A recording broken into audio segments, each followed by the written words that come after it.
Good, happy Monday morning, October 14, 2019. And happy Christopher Columbus Day, everyone. I'm Riley King, and welcome to the Riley King Newscast, right here on the Riley King Network.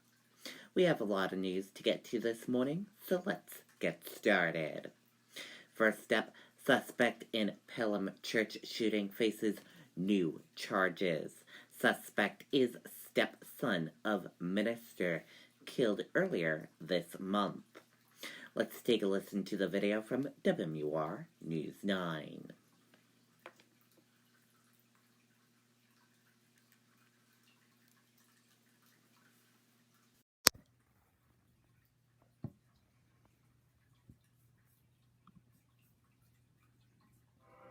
Customers will call in or email in and just tell us that I was at the store, and from the beginning of the sale till the delivery, it was a great experience. And as a business owner, that's what we strive for. Visit us at powellstone.com. We begin at 6 with breaking news on the Pelham church shooting. Good evening. I'm Charisse LeClaire. And I'm Mike Cronin. Late this afternoon, the New Hampshire Attorney General's office announced new charges against the suspect, Dale Holloway. The 37-year-old is now charged with the attempted murder of Bishop Stanley Choate, who was shot in the chest. He's also charged with being a convicted felon in possession of a firearm, second-degree assault for allegedly shooting the bride, Claire McMullen, in the arm, and simple assault for allegedly striking the groom, Mark Castiglione, in the head with a firearm. He was already charged with first-degree assault in the shooting of Choate.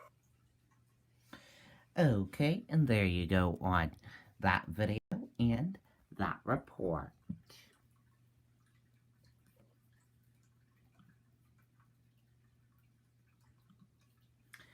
Parishioners of Pelham Church dealing with shock of shooting. Let's take a listen to that video from WMUR News 9.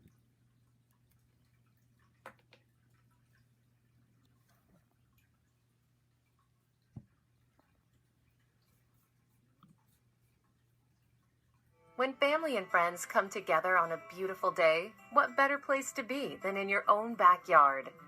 These are the new charges brought against 37-year-old Dale Holloway, among them attempted murder.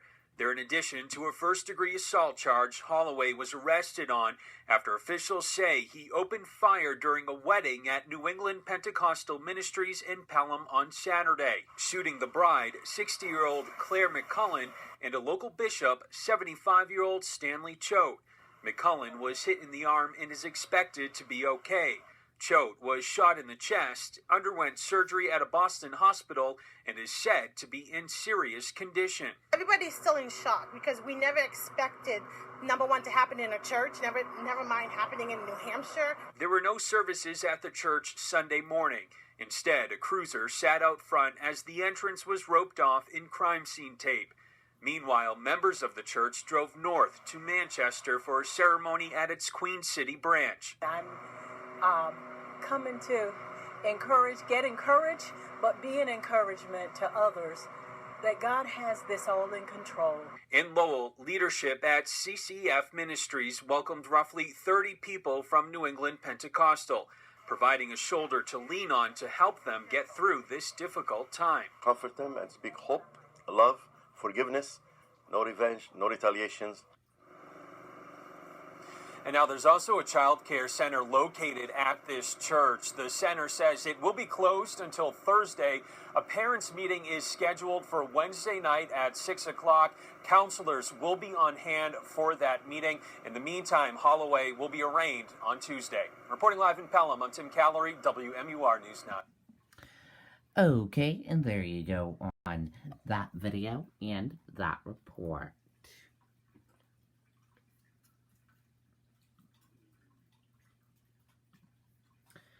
Father of groom describes shooting during wedding at Pelham Church.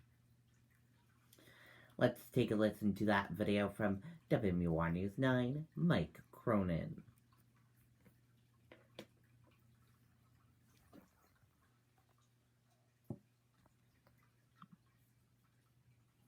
When family and friends come together on a beautiful day, what better place to be than in your own backyard? Thought I was in the Twilight Zone. I can't believe what I'm seeing. Angelo Castiglione is trying to make sense of what was supposed to be a celebration in Pelham of his son Mark and soon-to-be daughter-in-law Claire. Claire came running over to the car all excited. She was waiting for this day. The wedding took a horrific turn when a gunman approached the altar. I saw the figure in black just run right up the stairs and face the bishop. Bishop turned around and he just boom, boom, tried and then turned around and aimed at my son and his future wife. The 87-year-old says he ran to stop the shooter, but his other son and the best man, Gary, already had. And grabbed the guy, and they were wrestling up there, and he had the gun, and they come wrestling down. He's rolling down the stairs and rolling right in front of me here, and then my son was on top of him, had the gun out of the guy's hand. Others jumped in, holding down the suspect until police arrived. Angelo is grateful for his son's quick thinking and that no one was killed. Mark and Claire are okay. They're being released from the hospital today. It's just a shame. It's the world we live in today, unfortunately. Nothing is safe. Tonight, authorities confirmed the alleged gunman is the stepson of Luis Garcia, who was murdered weeks ago in Londonderry. Angelo's grandson, Brandon, is accused of killing Garcia. Yeah, well, I don't want to get into that part of it. That's been in the news enough. Yeah. All situations sad. Okay, and there you go on that video and that report.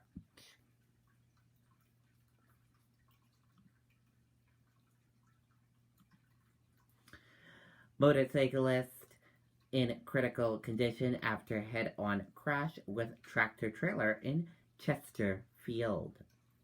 Dashcam video cleared driver of tractor-trailer, police say. A motorcyclist was seriously injured when he collided with a tractor-trailer in Chesterfield on Sunday.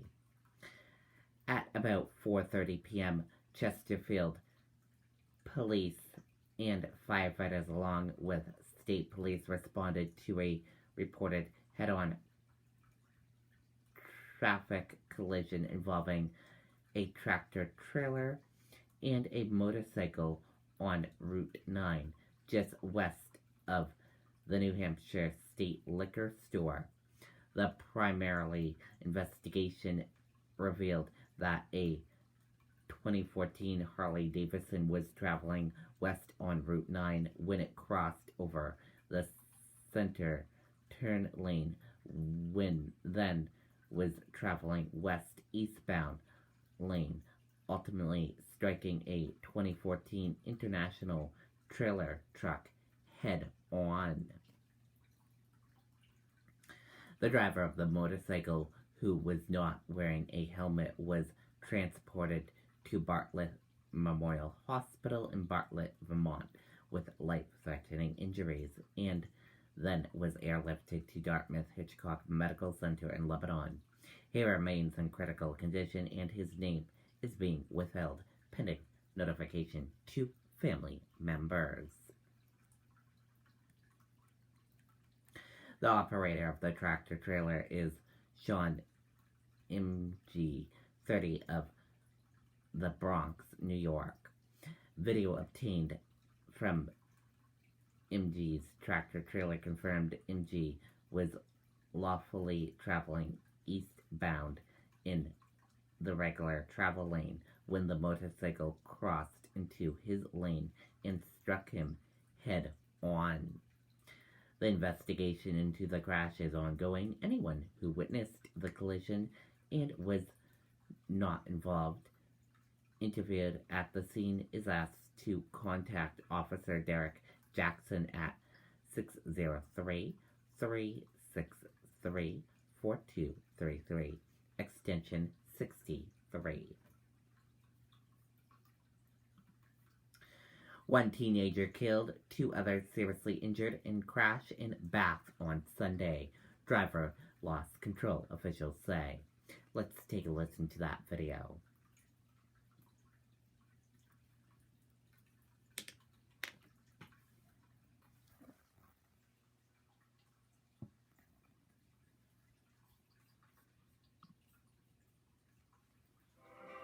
customers will call in or email in and just tell us that I was at the store, and from the beginning of the sale till the delivery, it was a great experience. And as a business owner, that's what we strive for. Visit us at powellstone.com. Well, state police are investigating a crash in Bath that killed one teenager and seriously injured two others. The crash happened just before noon along River Road. Police say it appears the driver lost control, went off the road and struck a tree. Officials say the female killed was a passenger in the back seat. All three occupants are under the age of 17. Okay, and there you go on that video and that report.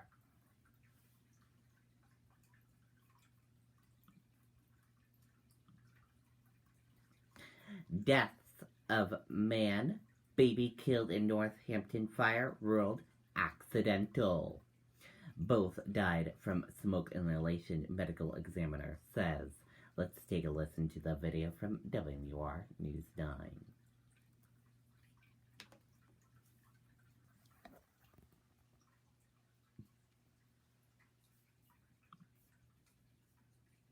When family and friends come together on a beautiful day, what better place to be than in your own backyard? Fire investigators have ruled the deaths of two people killed in a fire in Northampton accidental. They say 23-year-old Benjamin Fauteau of Hillsborough and 1-year-old Emerson Quinones died of smoke inhalation. Officials were called to the scene on Lovering Road on Friday night. The exact cause of that fire is still under investigation. Okay, and there you go on that video and that report.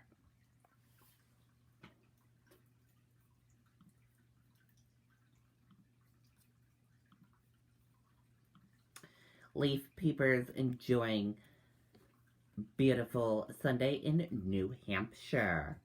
Foliage currently at or near peak statewide.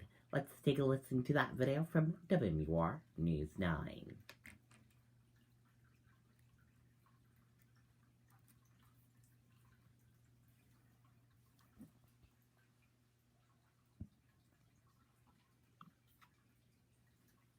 When family and friends come together on a beautiful day, what better place to be than in your own backyard?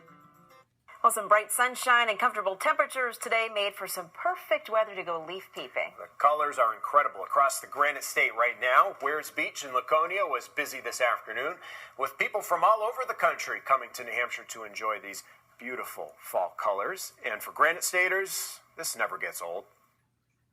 It's beautiful. What's not to love? I mean, the colors are very vibrant this year, and it's beautiful. Oh, it's my favorite time of year. I love October. That's why we got married in October on the boat, to see the beautiful scenery. Happy anniversary to the Canes. They're celebrating their anniversary today. Foliage is at or near peak across much of the state. Okay, and there you go on that video and that report.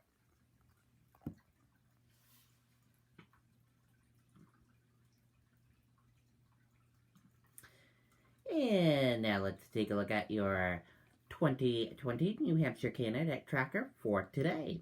We have one candidate today in New Hampshire, Joe Seastack. He has 4 events today in New Hampshire. His first event, Engaged Species event at the Caterpillar Lab in Marlborough, New Hampshire at 11 o'clock a.m. Citizens United event in Dublin, New Hampshire. Veterans and Military Families event at the FW Post 8641 in Merrimack, New Hampshire at 6 o'clock p.m. And town meeting organized by local Democrats in Somersworth, New Hampshire at 7:45 p.m. And those are all the events that Joe Seastack will be doing today in New Hampshire.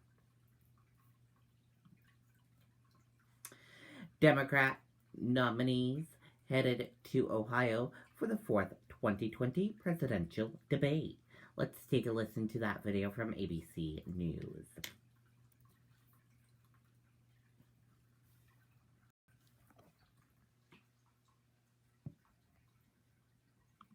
The race for 2020. 48 hours from now, a dozen Democratic candidates will crowd the stage for their first debate since the impeachment inquiry began. And today, Joe Biden answering questions from our reporter about a major move by his son Hunter Biden. ABC's Rachel Scott is in Des Moines. Tonight, after his son Hunter announced he will step down from his board position at a Chinese-backed company, former Vice President Joe Biden coming to his defense. Why is he just now making the decision to step down from the board of a Chinese-backed company? Look, let's get something straight. First of all, no one has indicated of any consequence that anything was done wrong or illegally by me or by my son. This is the president's flat lying, number one. Number two, the statement my son put out today, which I saw when he put it out, I was told there was one being put out. I did not consult with him about what was being put out. In fact, represents the kind of man of integrity he is. President Trump has criticized Hunter Biden for his work with Ukrainian and Chinese companies while his father served as vice president, even publicly calling on China to investigate. China should start an investigation into the Bidens. Today in Iowa, Biden committing if he's elected, no one in my family will have an office in the White House, will in fact have any business relationship with anyone that relates to a foreign corporation or a foreign country. Senator Bernie Sanders also speaking to Iowa union members, but from Vermont. He told our Jonathan Karl why he should be the progressive choice over a rising Senator Elizabeth Warren. What do you say to those who say that they would pick her because she's 8 years younger than you, she didn't just come through this, didn't just have a heart attack, and look, in the positions, you're pretty much the same. I think she is a very, very good senator. But there are differences between Elizabeth and myself. Elizabeth, I think, as you know, has said that she is a capitalist through her bones. I'm not. And now the next Democratic debate is just 2 days away. The Democratic candidates are coming to terms with the reality that with 12 candidates on a single stage, it will mean less time for them to get their message across. Senator Kamala Harris telling me that that structure does not allow for in-depth conversation on serious issues. Hi. Okay, and there you go on that video and that report.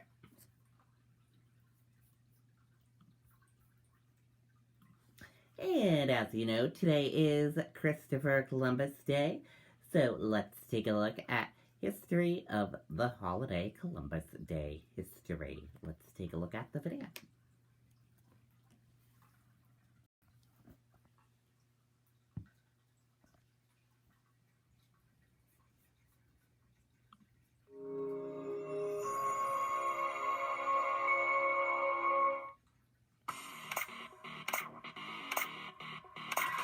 Italians have long celebrated Christopher Columbus in tribute to their shared heritage. In 1937, President Roosevelt proclaimed October 12th as Columbus Day. And in 1971, President Nixon declared Columbus Day a national holiday to be observed on the second Monday of October. Again, and why? Because Columbus discovered America and proved that the earth was round. Except that's not quite how it happened, which isn't to say we don't have plenty to thank him for. Let's take a look at Christopher Columbus, the man behind the myth, behind the holiday.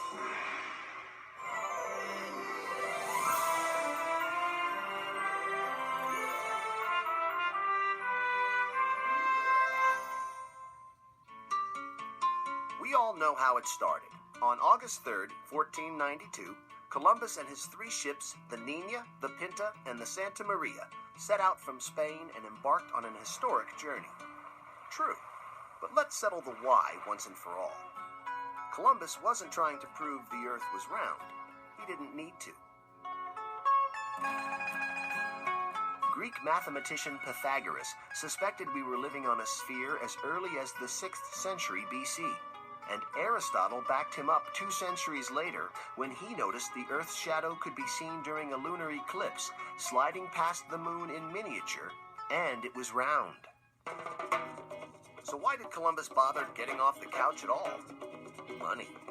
In the 15th century, spices were a hot commodity. Traders shipping them between Asia and Europe could get rich quick. However, with the fall of Constantinople to the Turks, Europe lost its most popular route to the treasures of the East. Columbus realized his opportunity. become the first person to plot a western route to Asia and enjoy unprecedented glory and riches. Inconsistent maps made calculating routes difficult. Columbus finally charted a southwestern course he believed was short enough to keep him and his men from dying of starvation and thirst. Spain's Queen Isabella, eager to expand her empire, agreed to roll the dice on Columbus's route. So on that August morning in 1492, Columbus and his men sailed off in those famous ships, laden with hopes of finding their way to Asia and making both Spain and themselves a heck of a lot of money. After a pit stop in the Canary Islands, the charted world was behind them. Columbus had been right not to trust existing maps, but he didn't realize that his own plotted course to Asia was short by nearly 10,000 miles. Luckily, a series of islands, the future West Indies, lay almost exactly where he believed India to be, and the relieved sailors made landfall. This is where things get tricky. We're still not sure of the exact location where Columbus first landed, but he was convinced he'd made it to India and declared the route successful. Mission accomplished. The Indians who greeted him were actually an indigenous people who had lived there for centuries. So the claim that Columbus discovered the Americas is only true from a European perspective. But as far as Columbus was concerned, he was right where he'd expected to be. In an exotic land full of natives and spices. Columbus returned to the Spanish court a hero. All were convinced the route was a success, and it surely was, but not as they'd expected.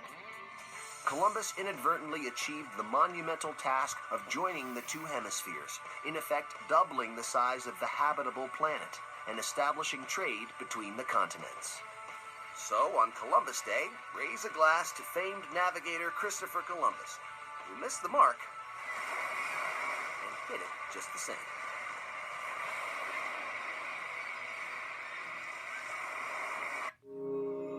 Okay, and that is history of Columbus Day.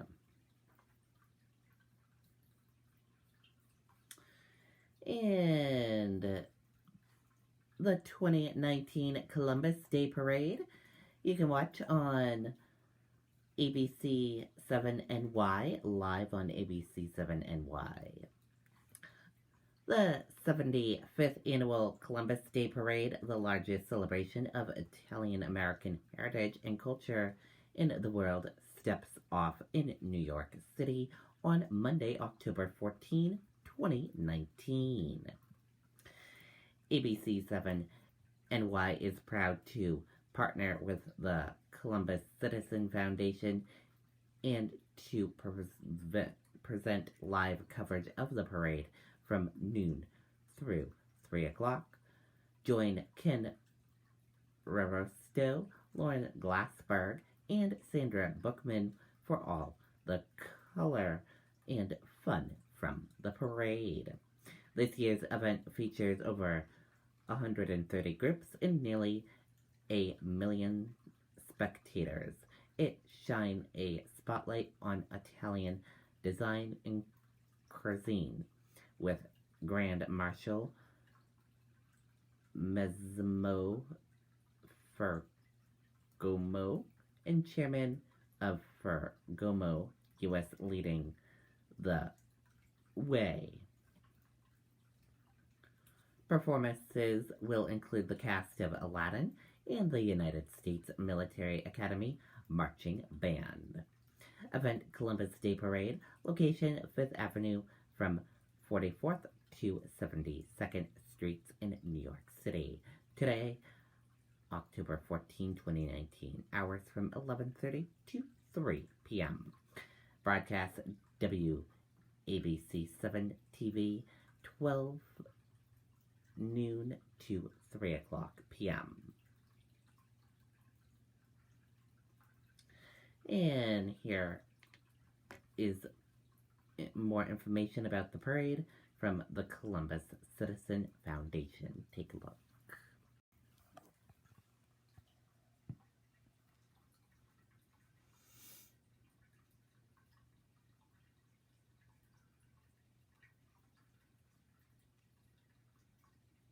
about the Columbus Citizen Foundation and resources to be seen during the show.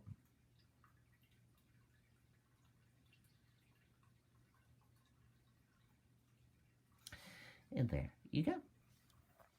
So, watch the Columbus Day Parade on ABC NY and on their website. We'll share a link with you so you can watch it. And that does it for this morning edition of the Riley King Newscast right here on the Riley King Network. I hope you all have a great rest of your day, and I'll see you back here later on today for another newscast. And I'll have a news report coming up in a little bit. Goodbye, everyone.